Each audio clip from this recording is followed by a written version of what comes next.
ನಾವು ನಮ್ಮ ಮುಸಲ್ಮಾನರು ಅವರು ಹೋಗುವಾಗ ನಾವು ಸಾಧ್ಯವಾದರೆ ನೋಡ್ಬೋದಷ್ಟೇ. ನಮ್ಮಿಂದ ಅದು ಅಸಹಿಷ್ಣುತೆ ಮನೋಭಾವ ನಮ್ಮಲ್ಲಿ ಇರಬಾರ್ದು. ನಮ್ಮ ಮೆರವಣಿಗೆ, ನಮ್ಮ ಜಾತ್ರೆಗಳು, ನಮ್ಮ ಶ್ಲೋಕಗಳು, ನಮ್ಮ ಭಜನೆಗಳು ಯಾವ ದೇವರನ್ನು ಆರಾಧಿಸ್ತೇವೆ ಆ ದೇವರ ಸಂಪ್ರೀತಿಗಾಗಿ ಆಧ್ಯಾತ್ಮಿಕವಾಗಿ ನಮ್ಮ ಮನಸ್ಸನ್ನು ಸ್ವಚ್ಛಗೊಳಿಸಿ ದೇವ ಸ್ಮರಣೆಗೆ ನಮ್ಮ ಮನಸ್ಸನ್ನು ಸ್ಫುಟ ಮಾಡಲಿಕ್ಕೆ ಬೇಕಾಗಿ ನಾವು ಮಾಡ್ತಾ ಇರೋದು. ಮುಸಲ್ಮಾನರು ಕೂಡ ಅಷ್ಟೇ. ಮುಸಲ್ಮಾನರು ಅವರ ಧಾರ್ಮಿಕ ನಂಬಿಕೆಗಳ ಒಂದು ಮೆರವಣಿಗೆ ಹೋಗುವಾಗ, ಜಾತ್ರೆ ಹೋಗುವಾಗ, ಒಂದು ದೇವಸ್ಥಾನ ಸಿಕ್ಕಿತು ಅಂತ ಅಂದ್ಕೊಳ್ಳಿ, ಆ ದೇವಸ್ಥಾನದ ಹತ್ತಿರ ಬರುವಾಗ ಅಲ್ಲಿ ದೊಡ್ಡ ಮಟ್ಟದಲ್ಲಿ ಘೋಷಣೆ ಕೂಡುವುದು, ಡಿಜೆ ನಮಗೆ ಅಲೋಡೇ ಇಲ್ಲ. ನನ್ನಿಂದ ಈ ಲೋಕದಲ್ಲಿ ಯಾರಿಗೂ ಕೂಡ ತೊಂದರೆ ಆಗಬಾರದು, ಸರ್ವೇ ಜನ ಸುಖಿನೋ ಭವಂತು, ಇದು ಹಿಂದೂ ಧರ್ಮದ ವಿಶ್ವಾಸ. ಎಲ್ಲವಾಗಿ ಒಬ್ಬ ಮುಸಲ್ಮಾನರಿಗೆ ಈ ರೀತಿಯಾಗಿ ಕಲ್ಲೊಡೆಯಲಿಕ್ಕೆ ಮನಸ್ಸು ಬರಲ್ಲ. ನಾವು ಸಹಿಷ್ಣುಗಳಾಗಬೇಕು. ಒಬ್ಬ ವ್ಯಕ್ತಿ ಮಾಡಿದ ಕಾರಣದಿಂದ ಇಡೀ ಸಮಾಜವೇ ಪರಸ್ಪರ ಒಟ್ಟಾಗಿ ಬಾಳಿ ಬದುಕಬೇಕಾಗಿದ್ದ, ಒಟ್ಟಿಗೆ ವ್ಯಾಪಾರ ಮಾಡ್ತಾ ಇದ್ದ ಶಾಂತಿಯುತವಾಗಿದ್ದ ಊರು ಇವತ್ತು ಬೆಂಕಿ ಹತ್ತಿಕೊಂಡಿದೆ. ಕೆಡಿಸುವವರು ಇದನ್ನು ನಾವು ಉಳಿಸಿಕೊಂಡು ಹೋಗಬೇಕು ಎಂಬುದು ನನ್ನ ಅನಿಸಿಕೆ. ಆದ್ದರಿಂದ ಬಾಗಲಕೋಟೆಯ ಎಲ್ಲ ನನ್ನ ಮುಸಲ್ಮಾನರು, ನನ್ನ ಹಿಂದೂಗಳು, ನೀವು ಯಾವ ರೀತಿ ಇದಕ್ಕಿಂತ ಮುಂಚೆ ಇದ್ರೋ ಸೌಹಾರ್ದತೆಯಿಂದ ಅದೇ ರೀತಿ ನೀವು ಮುಂದುವರಿಬೇಕು. Your brand deserves more attention, more leads, more growth. From powerful digital marketing that drives results to smart software solutions that streamlines your business and high quality printing that makes your brand stand out. Tundeja Publicity. ನನಗೆ ಒಂದು ಹೇಳಲಿಕ್ಕೆ ಇರೋದು, ನಮ್ಮ Muslim ಸಮಾಜದಲ್ಲಿ ನಾವು ನಮ್ಮ ಮಸೀದಿಯಲ್ಲಿ ನಮಾಜ್ ಮಾಡುವಾಗ, ನಾವು ನಮ್ಮ ಮಸೀದಿಯಲ್ಲಿ ಆರಾಧನಾ ಕರ್ಮಗಳು ಮಾಡುವಾಗ, ಮಸೀದಿಯ ಹತ್ತಿರದಲ್ಲಿ ರಸ್ತೆ, ಸಾರ್ವಜನಿಕ ರಸ್ತೆಯಲ್ಲಿ ಇತರ ಧರ್ಮೀಯರು ಅವರ ಧರ್ಮದ ಆಚಾರಗಳನ್ನು ಮಾಡುತ್ತಾ ಹೋಗುವಾಗ ನಾವು ಅದರ ಬಗ್ಗೆ ತಲೆ ಕೆಡಿಸಿಕೊಳ್ಬಾರ್ದು. ನಾವು ಮಾಡುವ ಆರಾಧನೆ ನಮ್ಮ ದೇವರಿಗಾಗಿ, ನಮ್ಮ ಅಲ್ಲಾಹನಿಗಾಗಿ. ನಾವು ಯಾಕೆ ಅಸಹಿಷ್ಣುಗಳಾಗಬೇಕು? ಸಹಿಷ್ಣುತೆ ಬೇಕು ನಮಗೆ. ಇತರ ಧರ್ಮೀಯರು ಅವರವರ ಧರ್ಮದ ಆಚಾರ ವಿಚಾರಗಳನ್ನು, ಅವರ ಧಾರ್ಮಿಕ ನಂಬಿಕೆಗಳನ್ನು ಮಾಡುವಾಗ ನಾವು ಅದರಲ್ಲಿ ಅಸಹಿಷ್ಣುಗಳಾಗಬಾರ್ದು, ಆಗಲೇಬಾರದು. ನಮ್ಮ ಪರಿಶುದ್ಧ ಕುರ್ಆನ್ ಕೂಡ ಕಲಿಸುವುದಷ್ಟೇ. ಅವರವರ ನಂಬಿಕೆ ಅವರವರಿಗೆ ದೊಡ್ಡದಂತ ಕಲಿಸ್ತದೆ. ನೀನು ನಿನ್ನ ಏಕದೇವನಾದ ಅಲ್ಲಾಹನ್ನು ಆರಾಧಿಸುತ್ತಾ ಅವನಿಗೆ ಬೇಕಾಗಿ ನಿನ್ನ ಕರ್ಮಗಳನ್ನು ಮಾಡ್ತಾ ಇದೆಯಾ, ಅದು ಸರಿ. ಆದರೆ ಇತರ ಧರ್ಮೀಯರನ್ನು ದೂಷಿಸುವುದಾಗಲಿ, ಇತರ ಧರ್ಮೀಯರ ಆರಾಧನಾ ಕೇಂದ್ರಗಳನ್ನು, ಆರಾಧನೆ ದೇವಗಳನ್ನು ದೂಷಿಸಬಾರದು ಅಂತ ಕುರಾನ್ ಹೇಳುತ್ತೆ. ಏನಾದರೊಂದು ಧಾರ್ಮಿಕ, ನಮ್ಮ ಸಹೋದರ ಸಮಾಜದ ಧಾರ್ಮಿಕ ವಿಚಾರಗಳು ಬರುವಾಗ, ಉತ್ಸವಗಳು ಬರುವಾಗ, ಜಾತ್ರೆಗಳು ಬರುವಾಗ ಮಸೀದಿಯ ಸುತ್ತಲೂ ಪೊಲೀಸು, ಸರ್ಪಗಾವಲು, ಬಸ್ಸಲ್ಲಿ ನಿಲ್ತಾರೆ. ನನ್ನಲ್ಲಿ ಯಾವತ್ತೂ ಪ್ರಶ್ನೆ ಕೇಳ್ತಾ ಇರ್ತೀನಿ ನಾನು ಮನಸ್ಸಲ್ಲಿ, ಯಾಕೆ ಇದು ಅಂತ. ಒಂದು ದೇವ ಇತರ ಸಮಾಜದ, ಹಿಂದೂ ಸಮಾಜದ ಒಂದು ಜಾತ್ರೆ ಹೋಗುವಾಗ, ಒಂದು ಮೆರವಣಿಗೆ ಹೋಗುವಾಗ ಮಸೀದಿಯಲ್ಲಿ ಯಾಕೆ ಈ ಪೊಲೀಸ್ ನಿಲ್ಲಿಸಬೇಕು? ಯಾಕೆ ಪ್ರೊಟೆಕ್ಷನ್ ಬೇಕು? ಯಾಕೆ ಅದು? ನಾವು ನಮ್ಮ ಮುಸಲ್ಮಾನರು ಅವರು ಹೋಗುವಾಗ ನಾವು ಸಾಧ್ಯವಾದರೆ ನೋಡ್ಬೋದಷ್ಟೇ. ನಮ್ಮಿಂದ ಅದು ಅಸಹಿಷ್ಣುತೆ ಮನೋಭಾವ ನಮ್ಮಲ್ಲಿ ಇರಬಾರ್ದು. ಅದು ಬಂದರೆ ಅದು ತುಂಬ ತಪ್ಪಾಗಿರುತ್ತೆ. ಆದ್ದರಿಂದ ನಮ್ಮ ಸಮಾಜದ, ಮುಸ್ಲಿಂ ಸಮಾಜದ ಎಲ್ಲರೂ ಕೂಡ ಅರ್ಥ ಮಾಡಬೇಕು. ಇತರ ಧರ್ಮೀಯರ ಆರಾಧನಾ ಕರ್ಮಗಳಿಗೆ ಅಥವಾ ಜಾತ್ರೆಗಳಿಗೆ, ಮೆರವಣಿಗೆಗಳಿಗೆ ಯಾವುದೇ ತೊಂದರೆ ಉಂಟು ಮಾಡುವಂಥ ಮಾತು, ಗೇಲಿ, ಕಲ್ಲೆಸೆಯುವುದು, ಘೋಷಣೆ ಯಾವುದು ಕೂಡ ನಮ್ಮಲ್ಲಿ ಬರಬಾರದು. ನಾವು ಮಾಡುವ ಆರಾಧನೆಗಳು, ನಮ್ಮ ಮೆರವಣಿಗೆಗಳು, ನಮ್ಮ ಈದ್ಗಾಗಳು, ನಮ್ಮ ಈ ಮೀಲಾದುಗಳು, ನಮ್ಮ ನಮಾಜುಗಳೆಲ್ಲವೂ ಕೂಡ ಅದು ದೇವ ಸಂಪ್ರೀತಿಗಾಗಿ, ಯಾರನ್ನು ತೋರಿಸಲಿಕ್ಕೋಸ್ಕರ ಅಲ್ಲ. ನಾವು ಅರ್ಥ ಮಾಡಿ. ನನ್ನ ಹಿಂದೂ ಸಮಾಜದಲ್ಲಿ ಕೂಡ ಒಂದು ಪ್ರಶ್ನೆ ನಾವು ಕೇಳ್ತಾ ಇದ್ದೀರಿ, ನೀವು ಕೂಡ ಅರ್ಥ ಮಾಡ್ಬೋದು. ನಾವೊಂದು ಮೆರವಣಿಗೆ ಮಾಡ್ತಾ ಇದ್ದೀವಿ, ಶಿವನ ಆಚರಣೆ ಅಥವಾ ಶ್ರೀರಾಮನ ಆಚರಣೆ ಅಥವಾ ಹನುಮಾನ್ ಆಚರಣೆ ಮಾಡ್ತಾ ಇದ್ದೀವಿ. ಅದರ ಹೆಸರಲ್ಲಿ ಮೆರವಣಿಗೆ, ಪೂಜೆ ನಾವು ಹೋಗ್ತಾ ಇದ್ದೀವಿ. ಏನು ನೀವು ಮಾಡುವುದರ ಉದ್ದೇಶ? ಆ ಶ್ರೀರಾಮನ ಸಂಪ್ರೀತಿ ನಮಗೆ ಸಿಗಬೇಕು, ನಿಮಗೆ ಆ ಶಿವನ ಸಂಪ್ರೀತಿ ಸಿಗಬೇಕು, ಆ ಹನುಮನ ಸಂಪ್ರೀತಿ ಸಿಗಬೇಕು. ಆಧ್ಯಾತ್ಮಿಕವಾಗಿ ನಮ್ಮ ಮನಸ್ಸನ್ನು ಸ್ವಚ್ಛ ಮಾಡಬೇಕು, ದೇವರಿಂದ ನಮಗೆ ಕೃಪೆ ತೆಗಿಬೇಕು. ನಮ್ಮ ಜೀವನದಲ್ಲಿ, ನಮ್ಮ ಕುಟುಂಬಗಳಲ್ಲಿ ಏನಾದರೂ ಸಮಸ್ಯೆಗಳಲ್ಲಿ ಪರಿಹಾರ ಸಿಗಬೇಕು. ಆ ರೀತಿಯಲ್ಲಿ ನಾವು ಹನುಮಾನ್ ಚಾಲೀಸವ ಅಥವಾ ರಾಮಪಟ್ಟಣವ ಅಥವಾ ಇತರ ಯಾವುದೇ ಹಿಂದೂ ಧಾರ್ಮಿಕ ಆಚರಣೆಗಳು ಅಥವಾ ಅದರ ಪೂಜೆಗಳು ಅಥವಾ ಭಜನೆಗಳು ಹೇಳ್ತಾ ನೀವು ಹೋಗ್ತಾ ಇರಿ. ಸರಿ, ಅದು ಒಬ್ಬ ಹಿಂದೂ ಆಗಿ ಆತ ಮಾಡೋದು ಆತನ ಕರ್ತವ್ಯ, ಅದು ಆತನ ವಿಶ್ವಾಸ.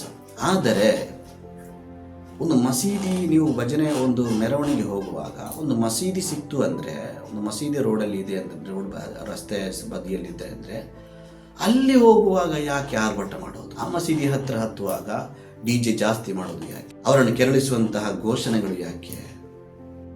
ಅದರಿಂದ ಯಾವ ದೇವ ಸಂಪ್ರೀತಿ ನಮಗೆ ಲಭಿಸಬಹುದು? ನಮ್ಮ ಮೆರವಣಿಗೆ, ನಮ್ಮ ಜಾತ್ರೆಗಳು, ನಮ್ಮ ಶ್ಲೋಕಗಳು, ನಮ್ಮ ಭಜನೆಗಳು ಯಾವ ದೇವರನ್ನು ಆರಾಧಿಸ್ತೇವೆ ಆ ದೇವರ ಸಂಪ್ರೀತಿಗಾಗಿ, ಆಧ್ಯಾತ್ಮಿಕವಾಗಿ ನಮ್ಮ ಮನಸ್ಸನ್ನು ಸ್ವಚ್ಛಗೊಳಿಸಿ ದೇವ ಸ್ಮರಣೆಗೆ ನಮ್ಮ ಮನಸ್ಸನ್ನು ಸ್ಫುಟ ಮಾಡಲಿಕ್ಕೆ ಬೇಕಾಗಿ ನಾವು ಮಾಡ್ತಾ ಇರೋದು. ಆದರೆ ಮಸೀದಿ ಹತ್ರ ಹೋಗುವಾಗ, ಚರ್ಚ್ ಹತ್ರ ಹೋಗುವಾಗ ನಾವೊಂದು ಅರ್ಧ ಗಂಟೆ ಅಥವಾ 3/4 ಗಂಟೆ ನಿಂತು ಅಲ್ಲಿ ಘೋಷಣೆ ಕೂಗಿ ಅವರನ್ನು ರೇಗಿಸಿ, ಉದ್ರೇಕಗಾರಿ ಘೋಷಣೆ ಕೂಡಿ ಭಾಷಣ ಮಾಡಿ, ಅಲ್ಲಿ DJ ಹೊಟ್ಟಿಸಿ ಅವರ ಆರಾಧನೆಗಳಿಗೆ ತೊಂದರೆ ಉಂಟು ಮಾಡೋದು ಸರಿಯಾ? ನಾವು ಇದು ಚಿಂತಿಸಬೇಕು. ಇದು ಸೇಮ್ ಆ ಕಡೆ ಕೂಡ ಮುಸಲ್ಮಾನರು ಕೂಡ ಅಷ್ಟೇ. ಮುಸಲ್ಮಾನರು ಅವರ ಧಾರ್ಮಿಕ ನಂಬಿಕೆಗಳ ಒಂದು ಮೆರವಣಿಗೆ ಹೋಗುವಾಗ, ಜಾತ್ರೆ ಹೋಗುವಾಗ, ಒಂದು ದೇವಸ್ಥಾನ ಸಿಕ್ಕಿತು ಅಂತ ಅಂದ್ಕೊಳ್ಳಿ, ಆ ದೇವಸ್ಥಾನದ ಹತ್ರ ಬರುವಾಗ ಅಲ್ಲಿ ದೊಡ್ಡ ಮಟ್ಟದಲ್ಲಿ ಘೋಷಣೆ ಕೂಡುವುದು, ಡಿಜೆ ನಮಗೆ ಅಲೌಡೇ ಇಲ್ಲ. ದೊಡ್ಡ ಮಟ್ಟದಲ್ಲಿ ಘೋಷಣೆ, ದೊಡ್ಡ ಮಟ್ಟದಲ್ಲಿ ಭಾಷಣ, ದೊಡ್ಡ ಮಟ್ಟದಲ್ಲಿ ಬೊಬ್ಬೆ ಹಾಕುವುದು, ರೇಗಿಸುವುದು, ಇದು ಯಾತಕ್ಕಾಗಿ? ಇದು ಮಾಡಬಾರದು. ದೈವ ಸಂಪ್ರೀತಿ ಅಂದರೆ ಇತರರ ನಂಬಿಕೆಗಳಿಗೆ, ಅವರ ಆರಾಧನಾ ಕರ್ಮಗಳಿಗೆ ನಾವು ತೊಂದರೆ ಉಂಟು ಮಾಡುವುದು ಅಲ್ಲ.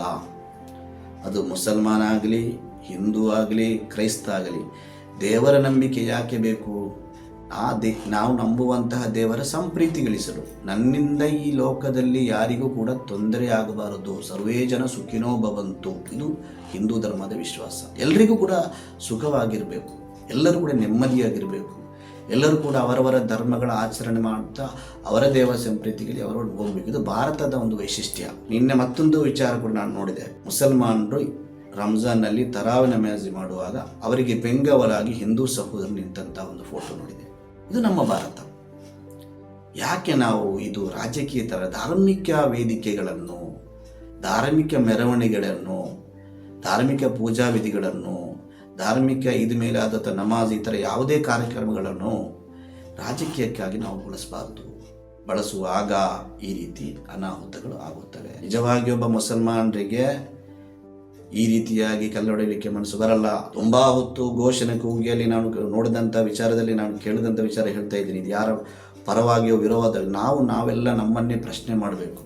ನಾನೊಬ್ಬ ಹಿಂದೂ ಆಗಿ, ನಾನೊಬ್ಬ ಮುಸಲ್ಮಾನನಾಗಿ, ನಾನೊಬ್ಬ ಕ್ರೈಸ್ತನಾಗಿ, ಅದಕ್ಕಿಂತ ನಾನೊಬ್ಬ ಭಾರತೀಯನಾಗಿ ನಾವು ಯಾವ ರೀತಿ ಇರಬೇಕು?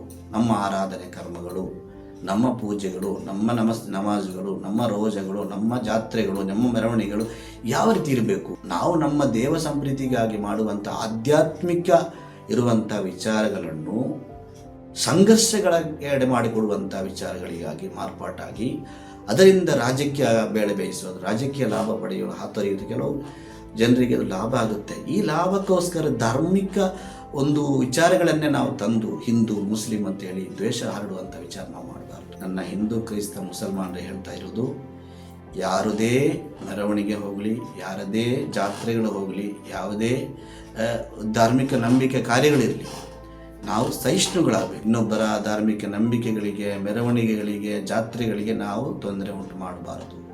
ಅದೇ ರೀತಿ ಇನ್ನೊಬ್ಬರನ್ನು ನಮ್ಮ ಧಾರ್ಮಿಕ ನಂಬಿಕೆಗಳು ಆಚರಿಸುವಾಗ ಘೋಷಣೆ ಕೂಗುವುದು, ಉದ್ರೇಕಗಾರಿ ಭಾಷಣ ಹೇಳುವುದು, ಅಲ್ಲಿ ಅನಗತ್ಯವಾಗಿ ಗೊಂದಲ ಸೃಷ್ಟಿಸುವಂತೆ ತುಂಬ ಹೊತ್ತು ಅವರಿಗೆ ತೊಂದರೆ ಉಂಟು ಮಾಡೋದ್ರ ಬದಲಿ DJ ಹಾಡುವುದು, ಘೋಷಣೆ ಕೂಡುವುದು, ಶಬ್ದ ಜೋರಾಗಿ ಹಾಕುವುದು, ಇನ್ನೊಬ್ಬರ ಆರಾಧನೆಗೆ ತೊಂದರೆ ಉಂಟು ಮಾಡಿಬಿಡುವುದು, ಇದು ನಮಗೆ ಮಾಡಬಾರ್ದು. ಇದು ಮಾಡಿದ ಕಾರಣದಿಂದ ಅಲ್ಲಿ ಯಾವುದೋ ಒಬ್ಬ ಯುವಕ ಅವನ ಕ್ಷಮೆ ಕಟ್ಟು, ಸಹನೆ ಕೆಟ್ಟು ಏನೊಂದು ಒಬ್ಬ ವ್ಯಕ್ತಿ ಮಾಡಿದ ಕಾರಣದಿಂದ ಇಡೀ ಸಮಾಜವೇ ಪರಸ್ಪರ ಒಟ್ಟಾಗಿ ಬಾಳಿ ಬದುಕಬೇಕಾಗಿದ್ದ, ಒಟ್ಟಿಗೆ ವ್ಯಾಪಾರ ಮಾಡ್ತಾ ಇದ್ದ, ಶಾಂತಿಯುತವಾಗಿದ್ದ ಊರು ಇವತ್ತು ಬೆಂಕಿ ಹತ್ತಿಕೊಂಡಿದೆ.